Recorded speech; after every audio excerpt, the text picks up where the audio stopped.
NamRA Kachenu, NamRA nchi yetu, NamRA Kachenu, NamRA nchi yetu, NamRA Kachenu, NamRA nchi yetu, NamRA Kachenu, NamRA nchi yetu.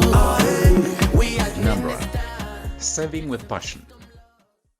Hello and welcome to this edition of NamRA Kachenu, where the focus is on tax, customs and excise matters. I am Puye Ipawa Mwaitako, keeping you company for the next half an hour or so. In recent developments, Commissioner engages political parties and organizations. NamRA takes services to Osona village. NamRA participates in the Enana Expo. All that and more coming to you in a while.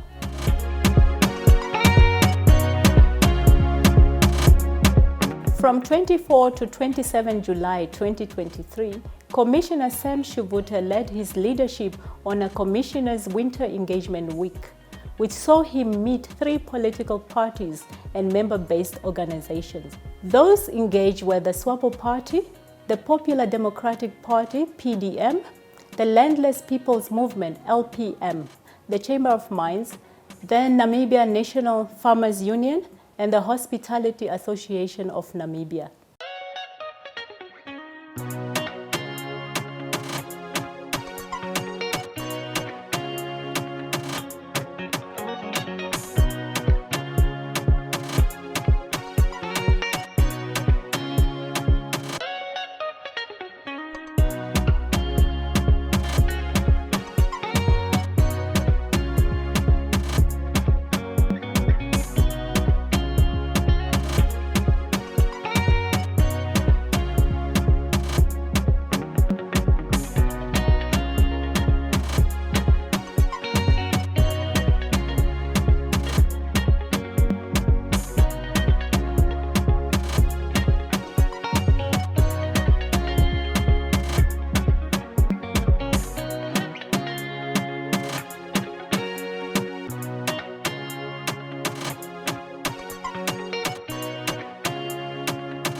Moving on to our next story, NamRA is deliberate about taking service to its people. And this time around, Osona village had the privilege of having the services at its doorstep. Let's take a look.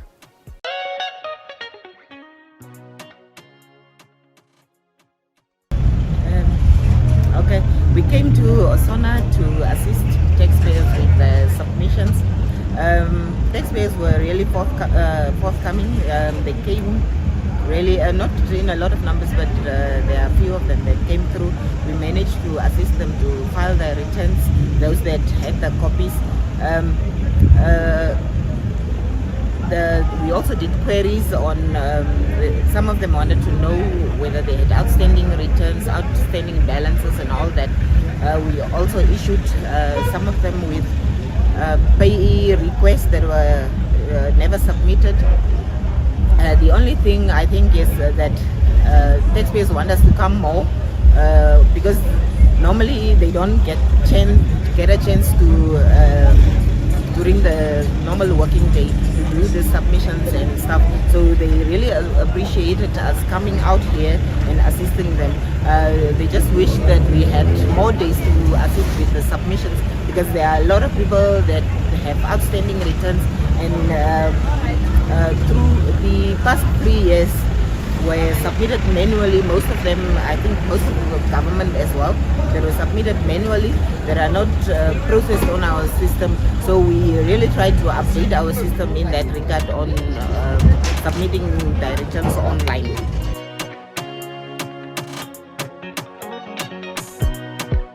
NamRA participated in the Inanna Expo in the Ohangwena region. Clients were assisted with e-filing and all tax and customs related queries. This was a great opportunity to educate taxpayers one-on-one on the mandates of NamRA and services offered.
So that the staff members from NamRA can assist us to make sure that all our employees' returns are in.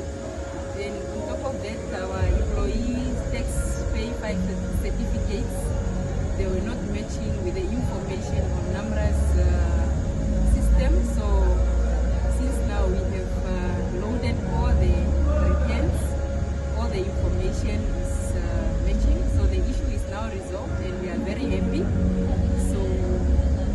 The service was very good, excellent, very much professional, and they know their work. Number one, they educate the public, members of the public, on the revenue tax matters. Number two, the bold steps that they are taking against those that are not in favor of the laws in this country.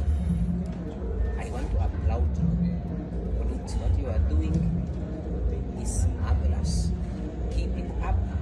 Your patriotism is number one.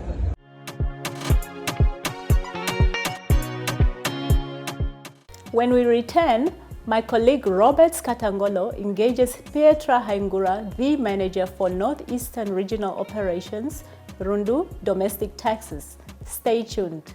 We administer tax and custom laws so efficiently and consistently.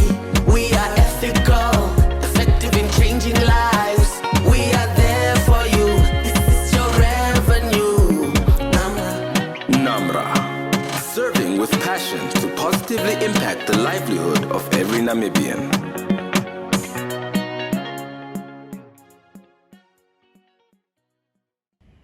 Welcome back. You're watching NamRA Kachenu. My name is Robert Katangolo, and today I'm joined by Ms. Petra Haingura, who is the manager at the Northeastern Regional Office under the Domestic Taxes Unit. Ms. Petra, welcome to NamRA Kachenu. Thank you, Robert. Thank you for having me. No, it's nice. Can you please tell us about your experience since joining NamRA? Yes, thank you for that question, Robert. I joined NamRA in October of 2021.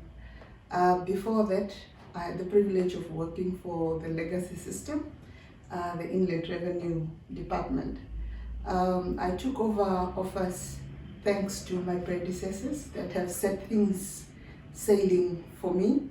I found in place a diverse team that was experienced in the field of taxation, and with that I had to start at the point the staff were a bit demoralized as we were going through the transformation, and there were a lot of the fear about the unknown, what was to happen. So I took over from that, and we had to start building and motivating the staff members to stay the course and keep serving the taxpayers, so that there was no break in our service.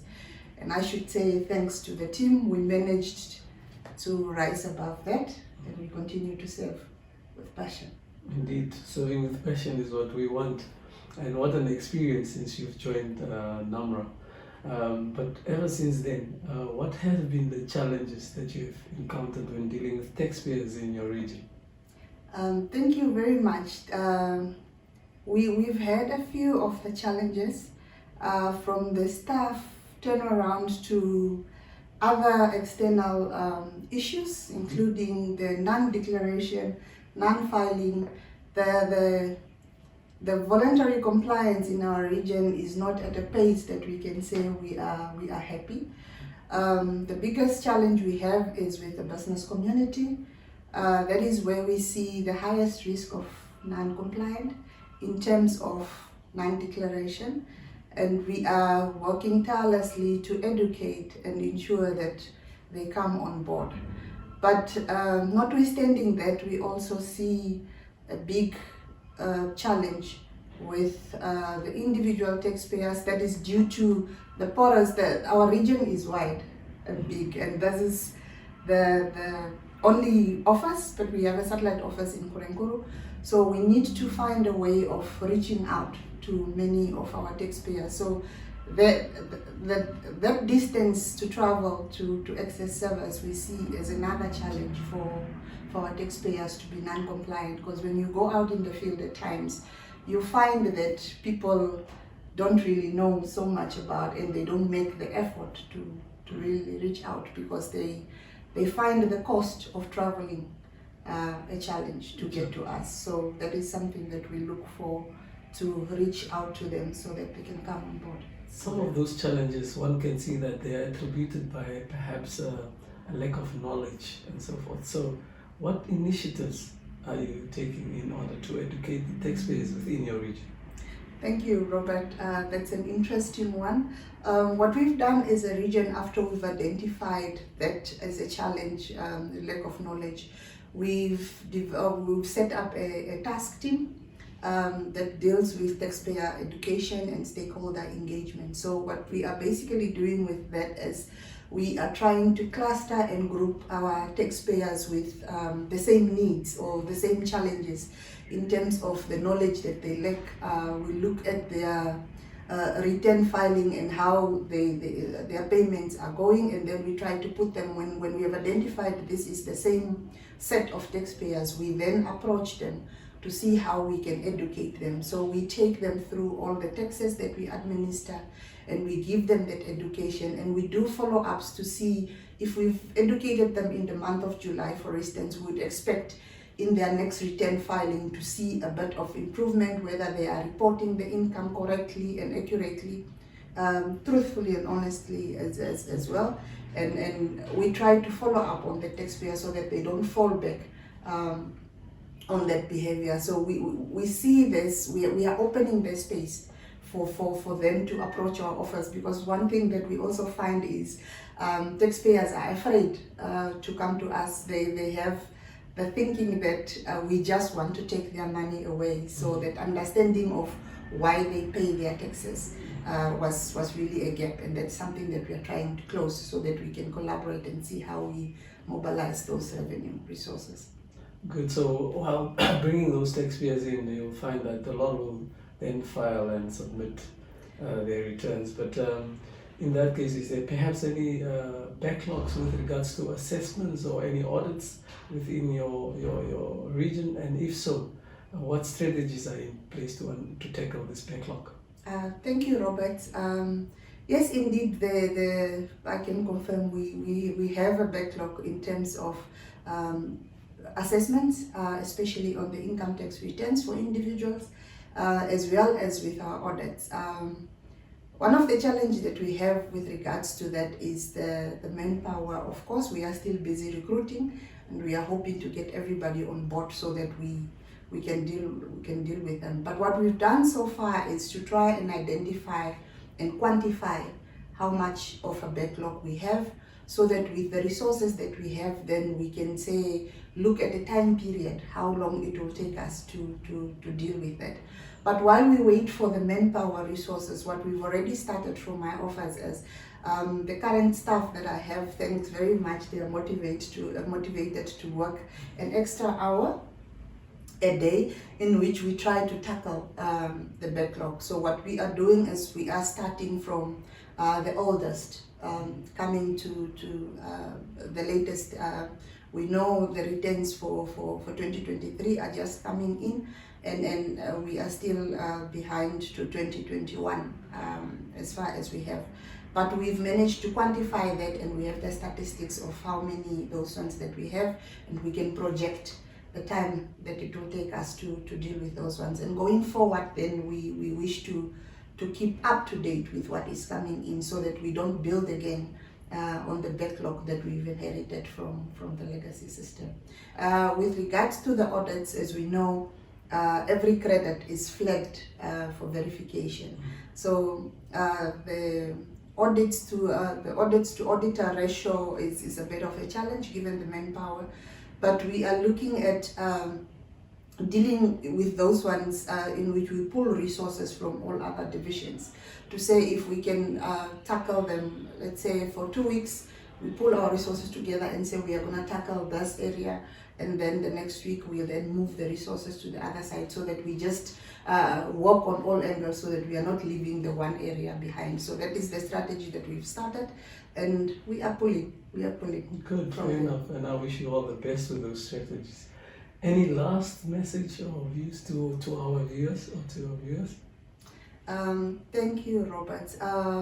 My last message to our viewers, I'll start with our taxpayers. Thank you very much to those taxpayers that are compliant, and we urge you to continue doing the right thing, paying your taxes on time and declaring correctly, because that builds our nation. But we also urge those taxpayers that are not on board yet, that you have a chance to bring your affairs, your tax affairs up to date, and for you to also take part in the tax amnesty that is currently running, for you to clear whatever area that you may have, as well as benefit from the amnesty in terms of writing off your penalties and writing off your interest, so that you can start afresh and do business without having to worry the taxman coming after you. To my colleagues, the staff, I want to thank you for the work that you do, the hours, extra hours that we put in to try and engage our taxpayers and educate them so that they can come on board. We can only take pride in what we do when we see the impact that the revenue resources have on the state projects. We are providing a safety net to those that needs it. We are building hospitals and providing medication. So I would like to urge all of us to keep serving with passion, but more so, we should always serve with integrity. So thank you. Those will be my last remarks. Thank you very much, Petra. It was nice having you on NamRA Kachenu, and we hopefully will see you next time. Thank you, Robert.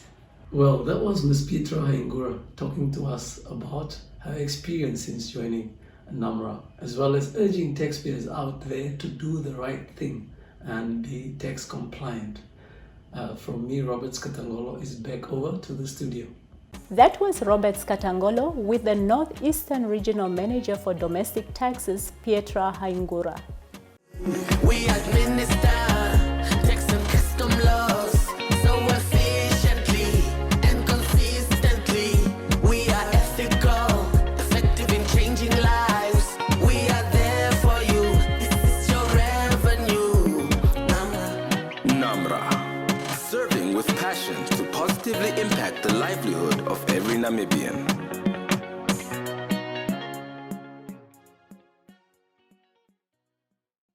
Let's meet one of NamRA's dedicated staff members at Kasamane Border Post, Jacopina Shalumbu, a senior customs and excise officer with diverse experience in customs operations.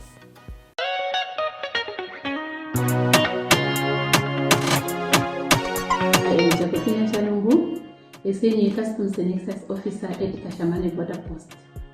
I have previously served in different areas of operation, which has given me much experience and competency when it comes to the area of border control and operations. I am greatly inspired and motivated by the NamRA Commissioner, Mr. Sam Shivute. The fact that he is always engaged with his staff members and always encouraging us to remain positive and unlimited. I am also motivated by the nature of my job, the conducive working environment, as well as my energetic team that make me remain proud and honored to serve my country with passion.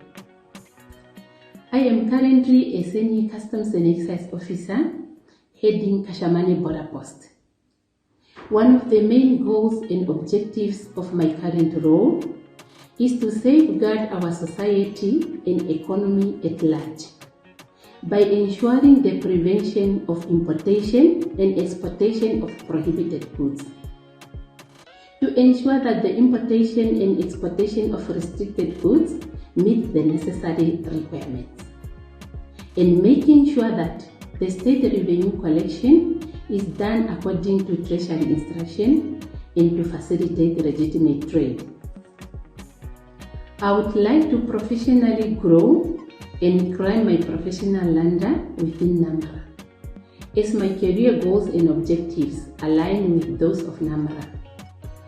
I aim to build my self-capacity within the customs area.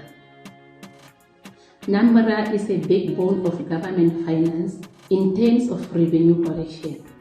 Therefore, I would like to urge all potential traders, existing and new traders, to kindly make use of gazetted point of entry and declare their goods to customs officials, as well as to adhere to the customs procedure in place. I would also like to advise the nation at large to refrain from smuggling, which is one of the daily predicaments we are facing at the northern borders. This is considered to be a serious concern, as it affects revenue collection and at the end, it negatively affects the economy of our country.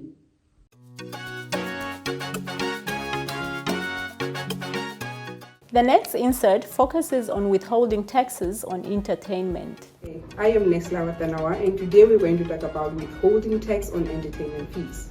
So what is withholding tax on entertainment fees?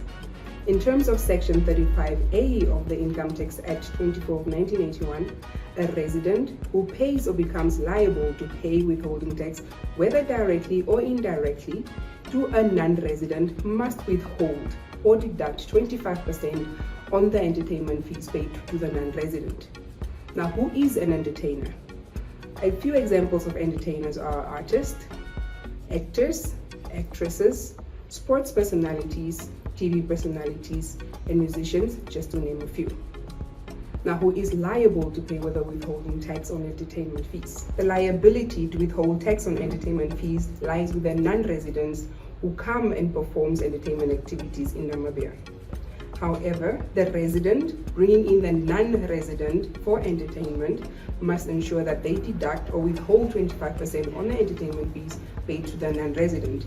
If that does not happen, then NamRA will recover their fees from the resident who brings in the non-resident. Payment is due on the 20th after the month in which the entertainment has taken place in Namibia. The resident or the promoter or agent must ensure that they register for withholding tax on services on an ITAS online platform. In conclusion, the resident or agent must ensure that they include a clause in their agreement when negotiating their terms and conditions that speaks to withholding tax on entertainment and clearly state the responsibility of the party to pay the withholding tax on entertainment. Thank you.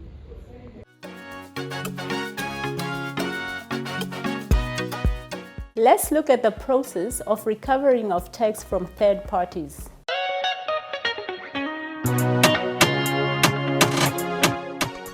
Good day everyone, my name is Petra, a senior tax officer from the Debt Management Office under Domestic Taxes in the Central Regional Office. I'm here to speak about procedures carried by the Debt Management Office before a notice to agent is issued. First of all, I would like to start by informing you that we are a Debt Management Office responsible for revenue collection, and we enforce compliance by reaching out to taxpayers, those that are non-compliant. So we reach out to non-compliant taxpayers by notifying them of their outstanding debts. So we issue them demand letters depending on the age of the debts of the taxpayers. If the debt is more than 90 days, we issue a final demand letter, which is 14 days grace period. If the taxpayer's debt is below 90 days, then we issue them with 2 demand letters. The first one with 21 days grace period, and the second one with 14 days grace period. So once these demand letters are delivered to the taxpayers, we expect the taxpayers to respond to our demands by coming to our offices or responding via email to the respective official who issued them with a demand letter. So once they respond, we can then either arrange for a payment plan, or they can decide to settle their debts at once. If they decide to enter into a payment plan, then they should settle their debts in 12 months equal installments. Provided that now we have a tax incentive ongoing until end of October 2024, we are lenient enough to give them up to the end of October, a payment plan up to the end of October 2024. So if the taxpayer fails now to come and make a payment arrangement or to settle their debts at once, and they did not respond to our demand notices, we are then left with no other option but to recover the debts through third parties by issuing a notice to. I therefore encourage taxpayers with outstanding debts to come forward to file their outstanding returns and participate on the current tax amnesty, which is going until end of October 2024. And those that are willing to enter into a payment plan to come forward and make a payment arrangement with us. The advantage of having a payment plan is that as long as you are paying your payment plan without skipping any installments, then we regard you as in a good standing. So you will be able to get good standing as long as you have your payment plan in place and are not defaulted. And if you partake on tax incentive, you qualify to have your penalties, interest waived 100%. So what you need to do is just to pay your tax, your capital tax, and then your penalties, interest will be waived as long as the tax is paid by end of October 2024. Thank you.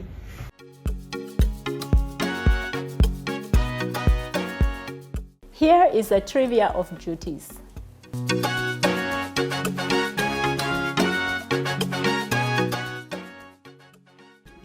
Did you know? Madam Anana Kawana is a founding chairperson of the Board of Directors. The board comprises of 6 members, namely Stefan Hugo, Vice Chairperson, Advocate Dennis Kama, Member, Shireen Bempton, Member, Titus Dove, Ex-Officio Member, and Sam Shivute, Ex-Officio Member.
NamRA. Saving with passion.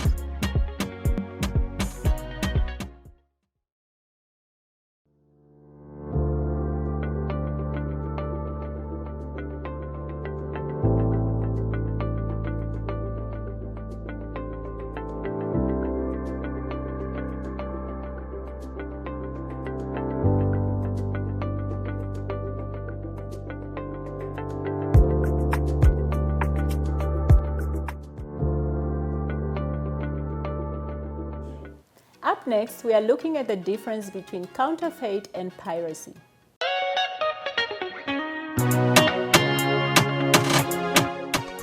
Good day, my name is Alison Kukuri. I'm a Senior Customs Officer at the Intellectual Property Rights Unit within NamRA. Today we are going to talk about counterfeiting and piracy. Counterfeiting is the production of branded items such as Nike, Adidas, Puma, just to name a few, without owner's permission.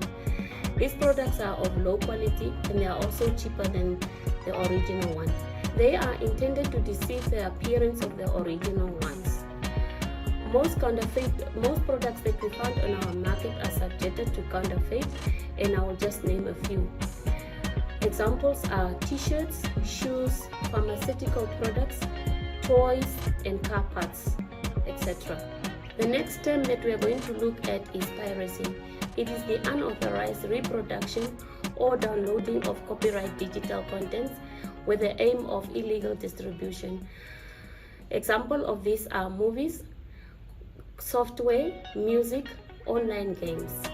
Counterfeiting and piracy can have a negative impact on consumers, businesses, as well as the country's economy. It contributes to loss of revenue, health risks due to unsafe and substandard products, for example, medication, alcohol, etc. It leads to the damage of brand reputation, high accident rates due to fake car parts.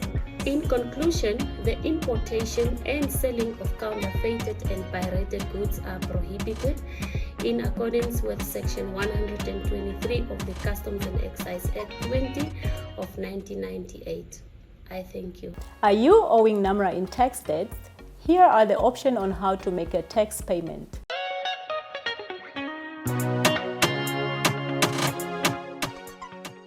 My name is Angela Kamui, Senior Revenue Treasury Officer at NamRA. I'm going to take you through the process of making payments to our NamRA offices. We have 4 modes of payments which are acceptable at our offices, which are direct deposits, cash payments, electronic fund transfers, and speed points machines. When making electronic fund transfers, we have 2 accounts available for our taxpayers, which is Receiver of Revenue, account 165001, and the VAT dedicated account 165060. When making a direct deposit, our taxpayers need to fill this deposit slip at their commercial bank. You need to have your TIN with you. The TIN consists of 8 characters, and then you should also know the period that you are making the payment for. When making an electronic fund transfer, for your penalty or interest liability due to NamRA, you use the EFT referencing example as shown on the screen. It also has 19 characters, but on the text type and text period, you put 999, indicating that the payment is account payment. When making electronic fund transfers, EFT referencing example is shown on the screen, which comprises of 19 characters. The taxpayer reference number comprises of 5 parameters, which are as follows. 1. Represent the payment method, in this case, EFT payment. 06. Office of registration or your return office. The 8th character represents your tax identification number. 14 is tax type, in this case employees tax. 2018-06 is the tax period for which the payment is meant for.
Here is today's question. Who is the NamRA founding chairperson of the board of directors? Kindly email your answer to NamRA Kachenu at namra.org.na. The due date for submission is the 24th of August 2023. The winner will be announced in the next episode. And that brings us to the end of this edition of NamRA Kachenu. We hope that you found this information valuable and insightful. Join us again in 2 weeks. Until then, I am Puye Ipawa Mwaitako saying goodbye. Giving fairness and equality to our nation. We appreciate the difference in ethnicity.